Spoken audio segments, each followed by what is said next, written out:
Good morning, good morning, good morning, and welcome to One for All is Love, the Daily Dose with Sonya Spirit. And I am Sonya Spirit. And today is a beautiful Monday, November 16th, 2020. So today is a four energy day.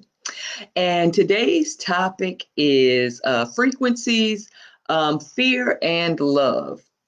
Let's go ahead and start the timer. Not that it matters. But so I do want to talk about frequencies. The message that I have been getting over the weekend is about love, okay? But also fear was part of the message, because oftentimes I say what works for you also works against you, because we live in a world, we being humans live in a world of duality. Okay, so what works for you, too much of anything, too much of a good thing is not good. Okay, even water, and we are born into this world 100% water, and by the time we die we're about 50% water if we live to an old age. Even too much water at one time, at any given time, is not a good thing. Period. So anyway, my point is, so what I often say, what works for you also works against you, and of course the obverse is that it applies as well. What works against you can also work for you, or does work for you actually, because if we think about it, fear is not a creation or some sort of tool or methodology to oppress a man. That is not what its intentional purpose was. Its intentional purpose was to help man be mindful, so to speak, to not take unnecessary risks. Okay, to do anything foolish, because of course, as a soul, as a spirit, and once you become that, you know that, you're aware of that, and you practice it. Life is a lot less limited. Okay, it becomes more limitless. All right. So, and of course, if you think of like superheroes, you have a tendency to take all kinds of even more risks. People with confidence takes more risks. Okay, because they're not fearful of the potential outcome. Okay, they're willing to accept that challenge. Okay, so fear, in its perfected or absolute state, is only supposed to. I don't want to say is only supposed to, because that's limited in my thought. But one of the purposes of fear is to help guide us, stay, not to do anything overly foolish, however that is defined. Okay. Maybe bungee jumping without a cord, or people who insist upon, after taking X amount of drugs, insist that they can fly. You don't have to fly. You don't have to jump off a building to fly. You can fly from the ground. Birds do it all the time. Okay, so if you can fly, take off from the ground. You don't have to take off from the top of a building. That's your first indication that you can't fly. Okay. Anyway, moving along. Moving along. So fear has its place. Okay. It serves its purpose. Understand that. However, it should not be a part of daily programming. We should not be living in a constant state of fear, because what that does is produce disease over the long term in terms of man. Okay, it produces physical disease, mental disease as well too. Well, everything stems from the mind. So you if it's outside, it is also inside. Okay, and when I say outside, physical is considered outside. Inside is mental, consciousness, emotional, frequencies. Okay, so another thought that has been consistent over the weekend is love. Okay, so the vibration of love. Now, fear operates at a frequency of about 100 hertz, so to speak. And love operates at 500 hertz. Okay, and so this is hertz. This is moving energy. So love operates at that level. So okay, let's talk about that. So I have mentioned in episodes past about falling in love. And it's interesting that we use falling in because, of course, that it presumes that we're falling from an elevated level down into love and probably through it, because most of us do not stay at that state. And the reason we do not stay at that state is because we cannot function at that state, not on a normal basis. Okay, we cannot function at that state. And oh, 5 minutes up. And one way that we know that we can't function at that state is the whole fallen in love concept. If you think about the fallen in love concept, we generally, when we find someone that we fall in love with, and so that attraction, that magnetic attraction is so intense, you can't, you really don't have control over it. It is that intense. And because we don't understand it, it's like, okay, we're in love, we're attracted to this person. When you are in love, you are consumed by that energy. There is a focus, there's a delight as well, but there is a focus. Your energy is focused on the energy of this other person, and you want to please.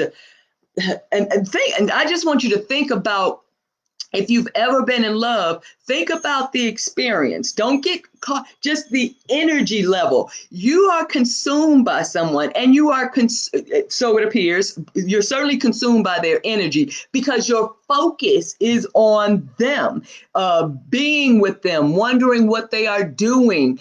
Pleasing them becomes a part of you feel like your responsibility, your duty, your obligation. And it's not in a service, it's not in a servient type role. There is a pleasure to it. You want to please this person. And think about, and when you're describing this, think about God doing this for you. You want to please this person. You want this person to be happy. You want to do everything in your jurisdiction, in your power, in your authority to contribute to their happiness, to their pleasure, to their bliss, to their joy.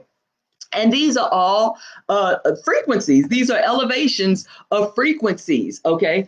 And when we are in that state, that's how we feel. However, we're not accustomed to living in that state, because often what we do when we get to this level is we self-destruct. We find something wrong. We can never just allow the glass to be half full, or we cannot just bask in the love. We cannot bask in that frequency. If we could, we'd still be there.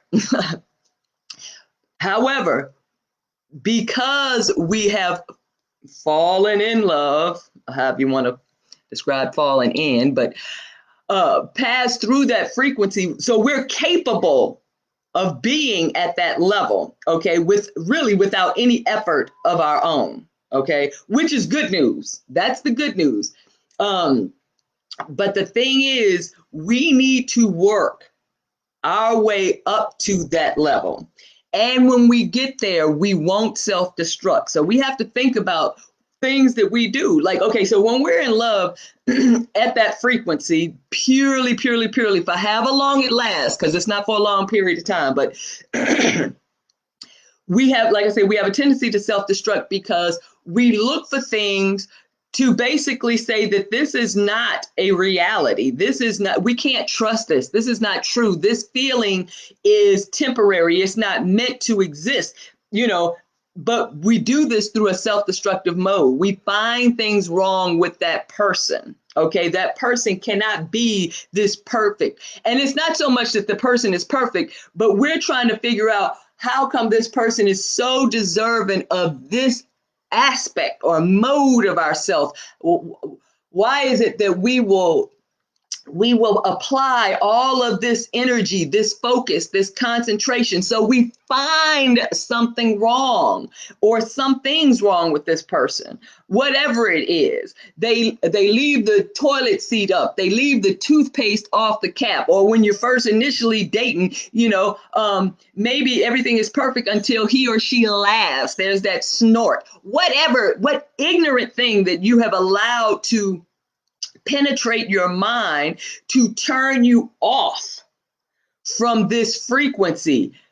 Get over it. Because that's the frequency where we need to be. That was the message the whole time. We need to learn how to love. We need to learn how to love unconditionally. Now, I'm not saying just start right now and do it for everybody who's there, but charity begins at home. So whenever you have to start, you start with yourself and you start with those people immediately in your environment. Okay. And then every experience, you think about every experience that you have throughout the day. Now I'm gonna tell you what's I've found as a good example of just trying to be in a constant state of not necessarily love, because to go from fear, which is 100, to love, which is 500, you have to traverse desire, anger, pride. You see, desire is right above fear. That's interesting. That's another conversation. But desire is fear at 100, desire, anger, pride, courage, neutrality, willingness, acceptance, reason, and love. Now, there are others above and below it, but I just want to focus on these. Okay, so there are quite a few tiers in between, and we need to get to the point where we are practicing at will. Okay, but at will, because we want to, at will, because we want to function at that frequency. So, okay, so now, and it's interesting because I take everything into consideration. So if you ever watch this children's movie called A Wrinkle in Time, it talks about getting to the right frequency. Now, mind you, I had already had a couple of these thoughts. This was just sealed the concept home. And it talked about finding the right frequency and getting in the right frequency. And that's what we need to do. We are working on, not we need to practice elevating our frequency. So fear, like I said, serves a purpose for us to, stay safe. Or basically, that's what fear is used for, to stay safe, okay, to keep us safe, not to live in a constant state of fear, because fear induces chemicals which are not healthy for the body long term, okay? So that's why, and I, of course, desire. That is another, okay, so, oh my goodness, we're approaching 13 minutes. All right, we'll talk about desire as a frequency mañana. But thank you for showing up, and enjoy the rest of your Monday. I love you and have a great day. Goodbye. Mwah.